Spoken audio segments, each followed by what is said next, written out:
নমস্কার বন্ধুরা, অমৃত কুম্ভ চ্যানেলে আপনাদের সবাইকে স্বাগত জানিয়ে আজকে একটা আমের রেসিপি শুরু করছি। নিয়ে নিয়েছি দুটো কাঁচা আম। বানাবো আমের কাসুন্দি। এটা সারা বছর সংরক্ষণ করে রাখতে পারবেন। প্রণালীটা শেষ পর্যন্ত দেখবেন, যেভাবে বানাচ্ছি ঠিক সেভাবে বানানোর চেষ্টা করবেন। কালো আর হলুদ দু ধরনের সর্ষে নিয়েছি 30 গ্রাম করে। নিয়েছি দুটো তেজপাতা, 4-5টা শুকনো লঙ্কা, গোটা ধনে, গোটা মৌরি, গোটা জিরে, গোটা গোলমরিচ আর মেথি দানা সবগুলো নিয়েছি 1 চা চামচ করে। সব মশলাপাতি এক জায়গায় জড়ো করে নিয়েছি। আর আমগুলো ধুয়ে নিয়েছি। ধুয়ে ছাল ছাড়িয়ে কেটে নিচ্ছি। আমটা ধুয়ে মুছে শুকনো করে কাটবেন, কেননা এতে একেবারেই জল থাকা চলবে না। জল থাকলে কাসুন্দি তাড়াতাড়ি খারাপ হয়ে যেতে পারে। সারা বছর সংরক্ষণ করার জন্য এগুলো আপনাকে খেয়াল রাখতে হবে। আমের শুধু শাঁসটুকু নেবেন, আটিটা বাদ দিয়ে। আমটা কেটে নিয়ে সর্ষেটা গুঁড়ো করে নিয়েছি। আর একটা পরিষ্কার শুকনো পাত্রে সর্ষেটা ছাঁকনি দিয়ে চেলে নিচ্ছি। আপনারা চালুনি ব্যবহার করতে পারেন। দুটো সর্ষেই এক জায়গায় করে আমি গুঁড়িয়ে নিয়েছি। ছাকার পরে যদি কোনো সর্ষে থাকে সেটা আবার পরে যখন মশলা গ্রাইন্ড করবেন তার সাথে একটু দিয়ে গুঁড়িয়ে নেবেন। বেঁচে যাওয়া সর্ষের দানা আর মশলা সব একসাথে গুঁড়িয়ে আবার আমি ছাঁকনি দিয়ে ছেঁকে নিচ্ছি।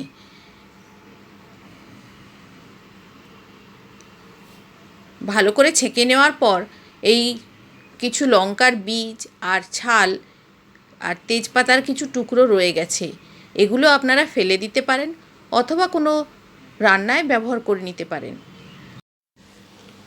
আমটা পেস্ট বানানোর সময় 1 ইঞ্চি আদা ছাল ছাড়িয়ে ধুয়ে ভালো করে শুকনো করে কয়েক কুচি করে নিয়ে ওর সাথে দিয়ে দিচ্ছি। আর দিয়ে দিচ্ছি গোটা 4 কাঁচা লঙ্কা। লঙ্কাটাও ধুয়ে মুছে শুকনো করে দিয়েছি। সব একসাথে পেস্ট করে নিচ্ছি। এগুলো পেস্ট করার সময় যে জলটা ব্যবহার করবেন সেটা ফুটিয়ে নিয়ে তারপর ঠান্ডা করে দেবেন। আর এদিকে সর্ষে গুঁড়ো আর মশলা গুঁড়োর সাথে দিয়ে দিচ্ছি 1 চামচ নুন। নুনটা পরে অ্যাডজাস্ট করে নেবেন। আর দিচ্ছি 2 চামচ হলুদ গুঁড়ো।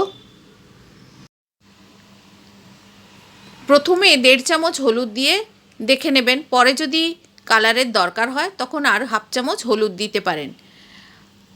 আর 1 চামচ চিনি দিচ্ছি নুন ঝাল এগুলোকে অ্যাডজাস্ট করার জন্য। দিয়ে দিচ্ছি 1 চামচ বিট লবণ। সব শুকনো জিনিসগুলো মিশিয়ে নিয়ে ওর মধ্যে এবারে আমের পেস্টটা দিয়ে দিলাম। এবারে সব কিছু একসাথে ভালো করে মিশিয়ে নেব। সারা বছর সংরক্ষণ করার জন্য 1/2 কাপের একটু কম ভিনিগার দিচ্ছি।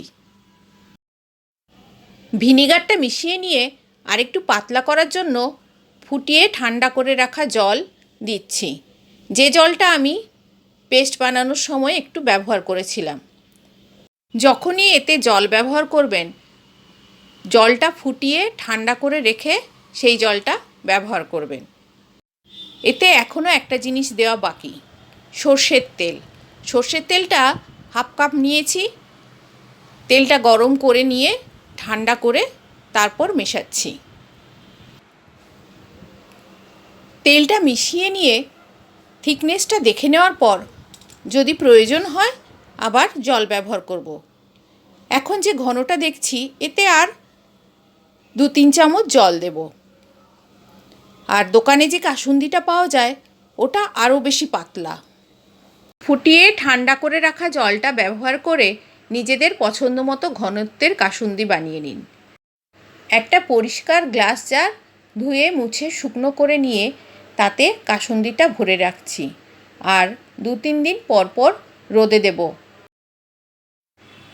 গ্লাস জার সহ রোদে যদি কয়েকদিন রাখেন তারপরে যা টেস্ট হবে আর এখন সঙ্গে সঙ্গে বানিয়ে যে টেস্ট পাবেন দুটোর মধ্যে অনেকটাই তফাৎ পাবেন। আপনারা সবাই এটা একবার ট্রাই করুন আর বানিয়ে কমেন্টে জানান কেমন বানালেন। বছরের মাঝে মাঝে একটু করে রোদে দেবেন, তাহলে এটাকে সারা বছরই ভালো রাখা যাবে। আর আমার রেসিপিটি ভালো লেগে থাকলে চ্যানেলটিকে সাবস্ক্রাইব করবেন।